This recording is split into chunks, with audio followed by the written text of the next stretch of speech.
In May 1942, the rules of dinner in America changed overnight. Suddenly, sugar was strictly rationed, meat became scarce, and every meal required hard math and new ingenuity.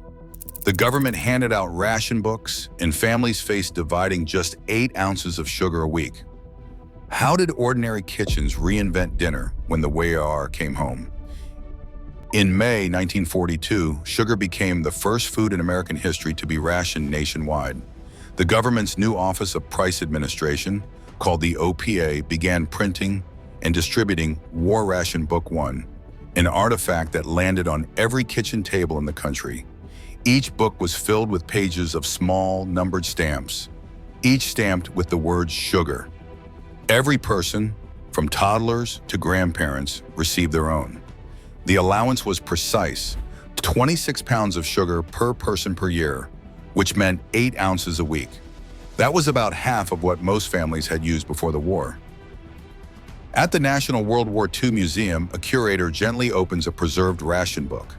The pages are thin, the stamps crisp and unused. A relic of a time when dessert recipes were rewritten and coffee cups were sweetened with care. These books were not just paperwork, they were the gatekeepers of the American pantry. To buy a pound of sugar, you tore out a stamp and handed it to the grocer. No stamp, no sugar, no exceptions. The OPA did not just hand out these books.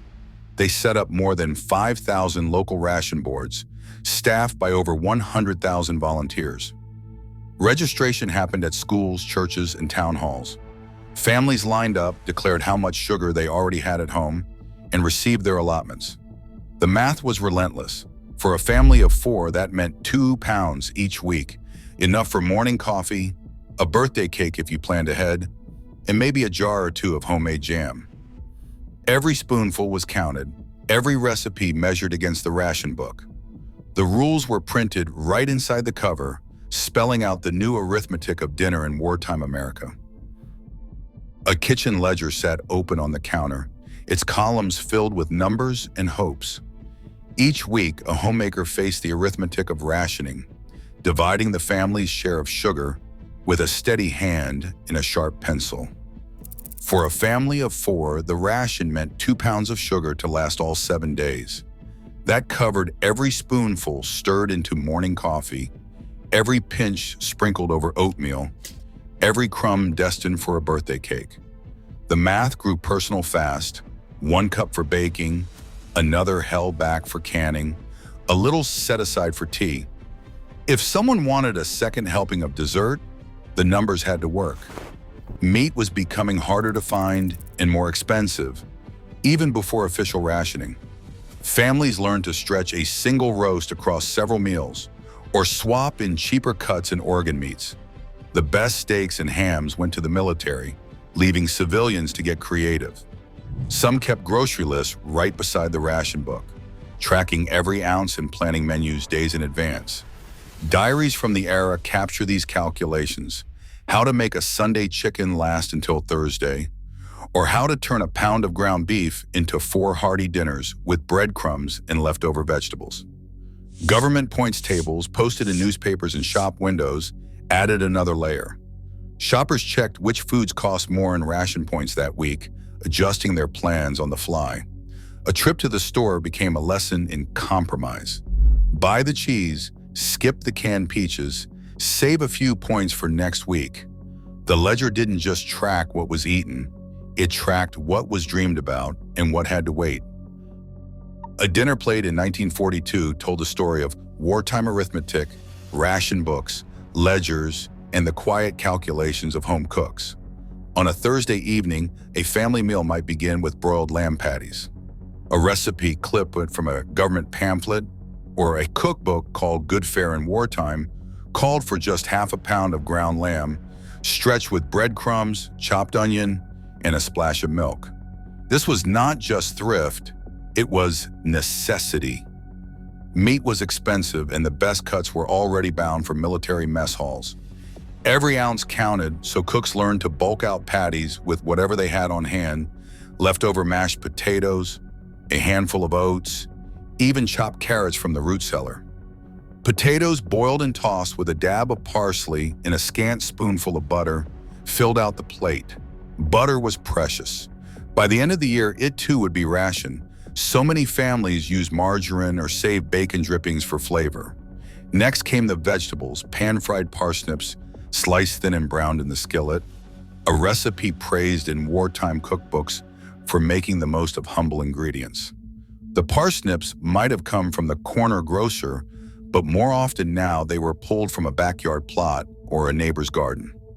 A curator at the Smithsonian's National Museum of American History describes these menus as a daily exercise in adaptation.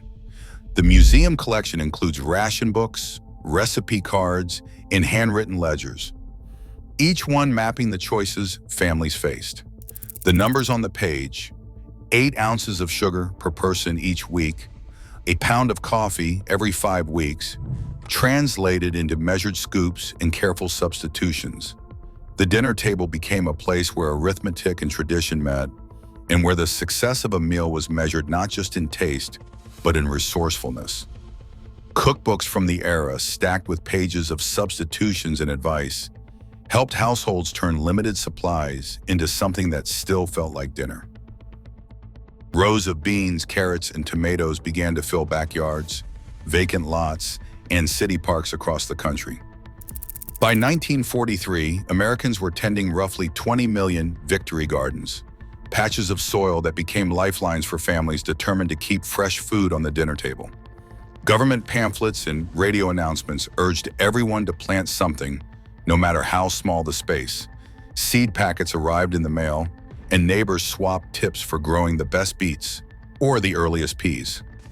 Even city dwellers found ways to join in, transforming rooftops and empty lots into green oases.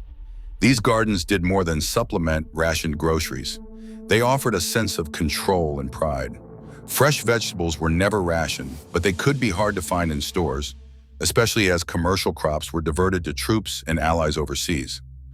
Homegrown produce filled the gap, letting families save precious ration stamps for meat, sugar, or canned goods. At their peak, Victory Gardens supplied around 40% of the nation's fresh vegetables, a staggering contribution to the wartime food supply. But the work did not end at harvest. Summer kitchens steamed with the sounds of canning, lids popping, jars cooling on windowsills. The United States Department of Agriculture estimated that home canners put up on the order of 3 billion quarts of food a year. For many families, that meant 100 jars or more carefully processed each season, lining cellar shelves with tomatoes, beans, and fruit to last through winter. A gardener from Ohio remembered the satisfaction of seeing those jars stacked high, and he said, "We knew we would have something for dinner in January, even when the stores were empty." The surge in home canning became a point of pride, a visible measure of participation in the war effort, and a shared insurance policy against uncertainty. Sea rations arrived in heavy olive drab cans, each stamped with a simple label: meat and beans, meat and vegetable stew, or meat and hash. Every soldier received a daily set, including 3 meat cans, 3 bread and sugar cans, plus small packets of coffee, sugar, and sometimes chewing gum or cigarettes. The meat units held a dense, salty mixture: beef with beans and tomato sauce, or a stew thick with potatoes and carrots, all fully cooked and meant to be eaten hot or cold. The bread cans offered hard, dry biscuits that were nearly unbreakable without a can opener or the butt of a rifle, along with a few sugar cubes and a packet of instant coffee. There was no fresh bread, no fruit, and very little variety. These rations were designed for calories and shelf life, not taste. Soldiers learned to heat the cans over a fire or in boiling water, but on long marches or in the mud, meals were often eaten cold, straight from the tin. In the field, the term SOS, shorthand for cream chipped beef on toast, became Army slang for a different kind of meal: a mess hall breakfast, not a canned ration, but infamous enough to become a punchline in letters home. For most, the daily reality was the metallic tang of canned meat and the dry crunch of biscuits, a world away from the careful, home-cooked dinners waiting back in America. A veteran's voice recorded decades after the war cuts through the static of the archive.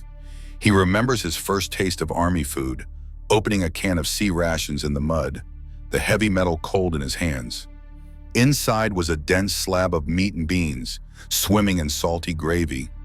He scooped it out with a pocket knife, the taste metallic and thick, the texture more like paste than stew. He says they ate it cold, mostly. Sometimes you would heat it over a fire if you had time, but most days you just ate and kept moving. He laughs as he recalls the bread cans, biscuits so hard you could chip a tooth, softened only by dunking them in a bitter instant coffee. When the field kitchen caught up, breakfast meant cream-chipped beef on toast. The men called it SOS, short for something the officers would not print. He says it stuck to your ribs and to everything else. An archivist at the Library of Congress notes that stories like his fill shelf after shelf, each one a reminder of what wartime dinner meant on the front lines: sameness, sacrifice, and a longing for home cooking that never quite faded. Today, food insecurity still shapes dinner tables across America. Nearly 34 million people face hunger each year. The Wartime Ration book may begin, but the challenge of feeding everyone fairly endures. Every meal tells us who we are and who we choose to be next. Share your thoughts below.